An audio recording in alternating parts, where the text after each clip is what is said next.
ఆడాలి ఇద్దరు మీరు.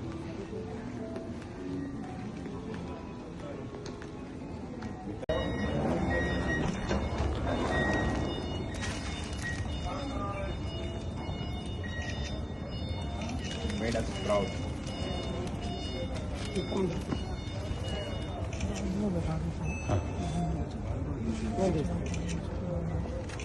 Come Dhriti, please. Dhriti come. Shalu ఉండాలి కదా. అన్న ముందుకు రండి అన్న ఆర్టీవీ అన్న ప్లీజ్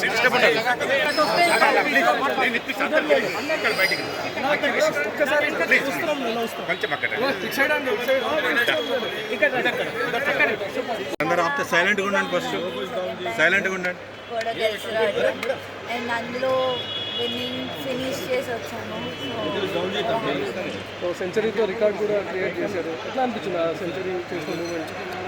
చాలా బాగుంటాయి, ఎందుకంటే మా నాన్న కూడా అక్కడ ఉండే, అక్కడ కొట్టినప్పుడు ఇంకా స్పెషల్ ఉండే నాకు ఆ మూమెంట్. అండ్ ఫస్ట్ సెంచరీ కొట్టినందుకు కూడా చాలా స్పెషల్ ఉండే. లాస్ట్ టైం కాస్త నర్వస్ ఫీల్ అయిపోయినారు, నేను లాస్ట్ టైం అంత పర్ఫార్మెన్స్ చూపించలేకపోయినా అని చెప్పి, కానీ ఈసారి వరల్డ్ కప్లో మొత్తం మీ పేరే వినిపించింది. సో లాస్ట్ టైం అంత ఆపర్చునిటీస్ రాలేదు, వచ్చినప్పుడు కూడా ఆడాను కానీ లాస్ట్ 3 runs ఉన్నప్పుడు అవుట్ అయ్యాను ఫైనల్స్లో. ఈసారి వాట్ ఎవర్ ఐ గాట్ నేను నా బెస్ట్ ఇవ్వాలనుకున్నా, ఇచ్చాను. ప్లస్ ఆ ఫైనల్ రన్ కూడా కొట్టి రావాలనుకున్నా, సో నాట్ అవుట్ ఇచ్చాను. నెక్స్ట్ సీనియర్ టీంలో ఎప్పుడు వెళ్తున్నారు? ఎప్పుడు పర్ఫామ్ మీకు ఇన్స్పిరేషన్ ఎవరు? మితాలీది ఆఫ్ కోర్స్, బికాజ్ ఆమెను చూస్తూ పెరిగాము. సో ఎప్పుడు ఆమె ఉంటుంది. సో త్రిష గురించి ఈరోజు ఎంత మాట్లాడుతున్నారు, మీ ఫాదర్ కూడా అంతే ఫేమ్ వచ్చారు. సో మీ ఫాదర్ గురించి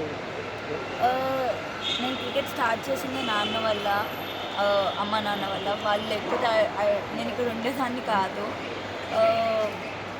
ఆయన చూపించిన డెడికేషన్ కానీ, ఆయన చూపించిన ఏదన్నా ఆయన వల్లే ఇక్కడ ఉన్నాను. సో ఆల్ క్రెడిట్ వాళ్ళిద్దరికే వెళ్తాయి. Player of the series tourney వచ్చింది, అలాగే final man of the match వచ్చింది. సో ఎట్లా ఫీల్ అవుతుంది?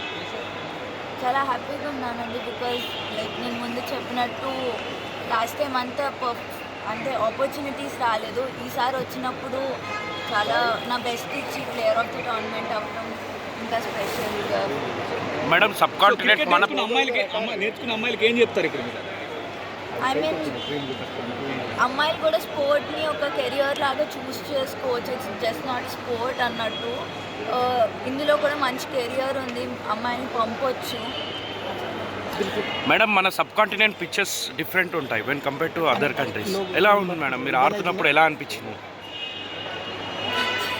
మన India pictures when to compare to Hyderabad కానీ తమిళనాడు, అవర్ స్టేడియంస్ కానీ పిక్చర్స్ కానీ డిఫరెంట్ ఉంటాయి. మీరు అక్కడ మ్యాచ్ స్టార్ట్ అయినప్పుడు ఎలా ఉండే మేడం? పిచ్ కండిషన్స్ ఎలా ఉండే? వెదర్ కండిషన్స్ అక్కడ అంటే మేము ఫస్ట్ నుంచి ఆల్మోస్ట్ 1 year నుంచి మేము ప్రాక్టీస్ చేస్తున్నామండి కలిసి. సో మా కోచెస్ మాకు ముందే చెప్పారు, ఇట్లాంటి వికెట్స్ ఉంటాయి, ఇట్లాంటి పిక్చర్స్ మేము ఆడతాము అని.